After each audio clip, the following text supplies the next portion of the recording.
Very good to see you again. We are broadcasting live from Manchester. We've been here all week, and what a week it has been. It has been very, very impressive. It's been very welcoming. From us, it's been very educational as to what has gone on, and there's a lot going on. We're joined by the Mayor of Greater Manchester, and that is Andy Burnham. Mr. Burnham, very good to see you. And you. Good morning. I wish we could start with some good news and whatever. Front page of the Manchester Evening News today. Now the police offer to help besieged airport chiefs. What's going on there and why is it going on? It's a really challenging situation. We're not alone. Other airports are struggling as well, but we've had particular challenges. And people will ask why. One of the reasons why is Manchester took this decision not to cancel people's flights. They could have cancelled people's holiday flights, but they tried not to do that, which I hope people understand why. But that has led, obviously, to real pressure and scenes that we just don't want to see. They're unacceptable. So we don't run the airport. They are independently run, but we're supporting them in every way we can. Obviously, we've asked for more Greater Manchester Police support. I've offered Transport for Greater Manchester support to help them. And we're sort of rallying round. What does that mean? What does that mean? So we have travel-safe officers who go onto our trams, and I'm making some of those available to the airport to help with the queues. Because I think the worst situation is when you're at an airport and you're in a queue and no one's telling you what's going on, and it just looks like, oh, God, that's the worst, isn't it? And I think we just need to give better information to people. We are saying, and I'll be glad to get this message over to people, 3 hours in advance of your flight. Arrive no later than 3 hours. I mean, because some people have been saying to us they kind of wish their holiday had been cancelled. It's taken all the joy out of it, people with small children, and it's not going to get better anytime soon. You've been warning, haven't you? It could be weeks and weeks of this. It's a recruitment issue, basically. And I think people do have to understand that if you're an airport and you grind right down as they did during the pandemic, you can't just spring back to life. And some people have left, and it's a hard thing to do. So all airports are struggling with it. To one extent or another. Yeah. They've got people waiting to be cleared, so I've asked the Home Office to see if they could speed that up as well. It's a difficult situation. There's no getting away from it. I can understand why some people say that, but actually most people will say, look, I'd rather have a bit of inconvenience to get on my holiday, because obviously people want their holidays, don't they, given everything we've all And I'd like to talk about the airport, and I'd like to talk about the infrastructure of Manchester and Greater Manchester, and why that airport, which used to be called Ringway, is so important to this whole area of Greater Manchester. When I came here in 1986, it was much smaller. There were farms dotted all round it. And it's a significant employer and growth generator for you, isn't it? Oh, massively. It's so important, Eamonn, as you've said. It's been built up over the years. The councils have always had a stake in it. It's a source of pride for people. It's the north of England's major airport, international airport, and it has been rebuilt actually recently, so there's a brand new terminal. So it is frustrating to find itself in this position at the moment. But what does it mean to people in terms of employment? Do you know what when we talk about what are your employment opportunities, your career opportunities and whatever, you offer a lot through that airport. And, I know as somebody who's Irish, that we come in all the time from Ireland, back and forward.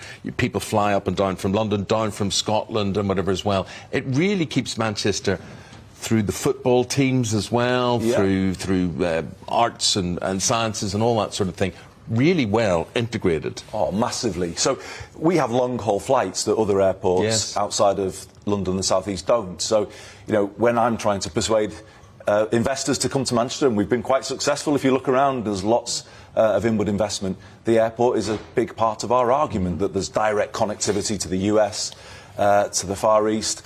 Manchester Airport offers all of that. We will get them through these difficulties, no question. And as you've probably felt this week, this is a city region that's on the up. People are coming here. Yeah. There's a real excitement about the place, and we don't want to lose that. Oh, look, the skyline's changing undoubtedly, and as you say, lots of investment coming in. The weather isn't, unfortunately. But the infrastructure is still creaking, would you agree? I mean, people have been saying to us this morning, whether it be email, tweets, or people in the studio with us, there are still problems, real problems with the roads, with the trains, with the buses, and I know this is something you want to tackle, but there is more you can do, isn't there? I think you've put your finger on it. Manchester has grown from the time Eamonn was describing in the 80s or 90s. It's grown. So it's unbelievably different to the place I came back to. Doubled the population in 20 years. Nobody lived in the city centre if you go back to that time. And thousands of people now live in our city centre.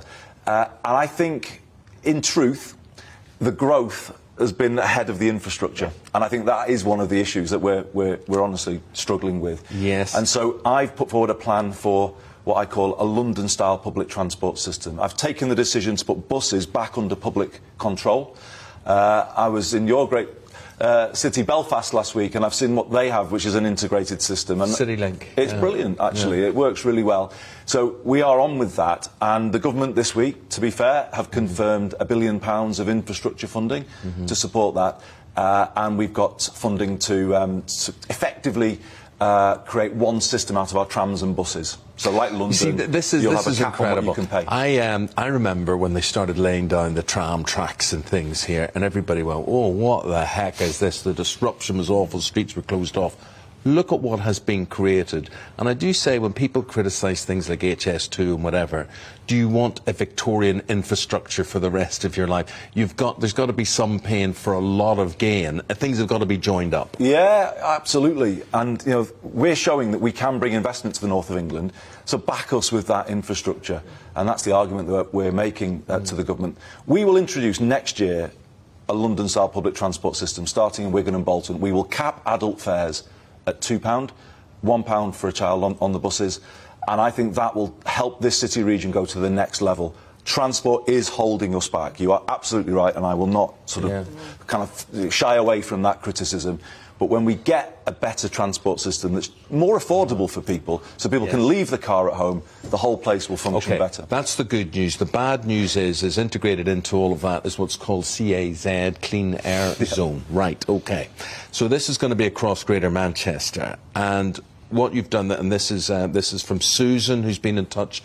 Susan, good morning to you via tweet, and she says basically what Andy Burnham's decided to do is to charge the working people of Greater Manchester who drive small vans, taxis, leisure vehicles, coaches, HGVs, a minimum of 10 quid a day, going up a lot more the bigger the vehicle, taxing lowest working people who are self-employed in businesses.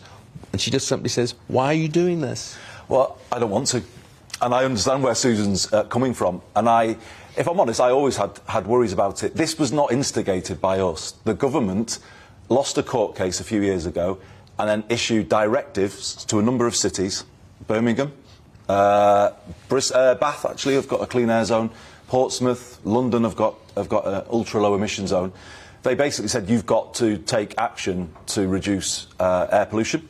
And we are asking you to work on the benchmark of a clean air zone that charges people. So we weren't given a choice about that. So you didn't want clean air? No, we want clean air, absolutely. But I think I've always said to the government, we've got to clean up the air without threatening jobs, businesses or livelihoods.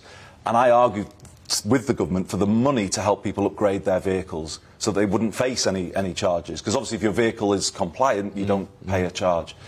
And they didn't put up enough funding. And last year, I was hearing about inflation in the cost of vehicles, and it was going to get harder for people to upgrade their vans. And actually, we went back to the government early this year and said, this is just not workable. It really is not workable anymore. And we negotiated a delay in the implementation. And in my view, Eamonn, that allows us to do this via incentives rather than charges. Gotcha. And we're asking the government to work with us on this because we don't want to charge people in the way that Susan said. You know, you've got so much to do here. This job, when you left national politics and you came to be the Mayor of Greater Manchester, I don't know if you would have known the amount of work and the amount of controversy. I thought I was signing up for a quieter life when I left Westminster. It's not quite panned out like that. So, when are you going back to Westminster? Oh, no time soon. I mean, my heart is here, it always has been. You know, I love the northwest of England. I love Manchester, but I've got affinities to Liverpool as well. I mean, people know that. I always felt a bit of a fish out of water at times in Westminster. It wasn't my natural habitat. You know, But you're going back. You know you're going back. People are crying out for you to come back, aren't they? A lot of Labour people very unsatisfied with the way Keir Starmer's taking the party. I have got a really important job to do here. It's a tough job, if I'm being honest. It comes with a high profile. I don't fully control everything, but people sort of think I do, and it's hard, because sometimes you're in the middle of that. The clean air zone's an example, the airport. But I'm trying my best to make those issues work and find solutions. I'm really genuinely passionate about what we're doing here. The north of England, I think, has got the best opportunity it will ever have to to change, to get the transport that we need. And so I am very, and it's not, this sounds like a politician's answer, but it actually happens to be true. I love what I'm doing here. I consider it a complete privilege to do this.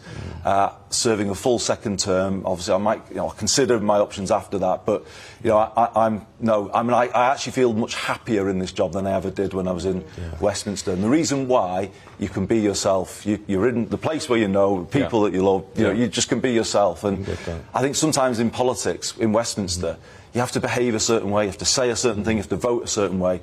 And I think the public say, well, they don't come over as sort of looking like they believe what they're doing. And I felt myself becoming like that when I was in Westminster.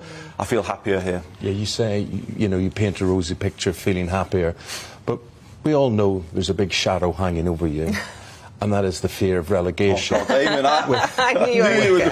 I was at Burnley last night, and I can't believe I'm managing to be so upbeat actually this morning, because it was devastating, to be honest. Absolutely devastating. And yeah, it's But look at it this awful. way, you could have a good season next year, you could win the championship and things would look very rosy. It's inconceivable. Everton have never gone down to the lower tier. I am 52 years old. I have followed Everton home and away all my life. And I was at Burnley last night, and I looked at some of the younger, kids around. I just felt for them so much. The idea of Everton not being in the top tier just fills me with just absolute dread. But these players, they need to step up. One player last night, Richarlison, was doing what needed to be done in terms of leading from the front. It's not good enough. These fans deserve a lot better than what they are giving them at the moment. You could be singing my song here, you could be talking about my team here. Exactly the same. We're playing you on Saturday, That's exactly right. And that's a difficult thing when you're the Mayor of Greater Manchester, a day like that, but I'll cope with it, I'm sure. And you'll be aware, Eamonn and I have been here all week. Thanks for coming as well. Well, I wanted to ask you what you think, what you think about GB News being here. I mean, we've chosen Manchester as the first place we've visited as a breakfast show outside of London because it's got our fastest growing audience. Why do you think that is? Why do you think people in the North West like our channel? People often feel they don't have a voice, you see. Why? Westminster, I said before, is London-centric, but so is our media, because the country's London-centric, the media is London-centric. And, I was the culture secretary that dragged the BBC, and they did have to be dragged kicking and screaming to Salford. But look at that. That's, I think, improved their diversity and the content that they put out. I think it's great that you're doing this. This is why I'm here, thanking you for coming and seeing what we're doing in the city and reporting things good and bad and challenging. This place has got things happening here, and the national media should be reflecting and reporting what's happening here. So, yeah, I'd like to see more of it. Well, Mayor, it's been a privilege to be here this week. Thank you in your busy schedule for being our last guest of the week and summing up things just the way they are. We really appreciate your time. We wish you good luck with what you've got to do, and thank you for coming in. Thanks. Thank you so much. Thank you very much. But no good luck for Saturday. That would be too far. You're speaking for all of my voters when you say that, or half of them, I should say.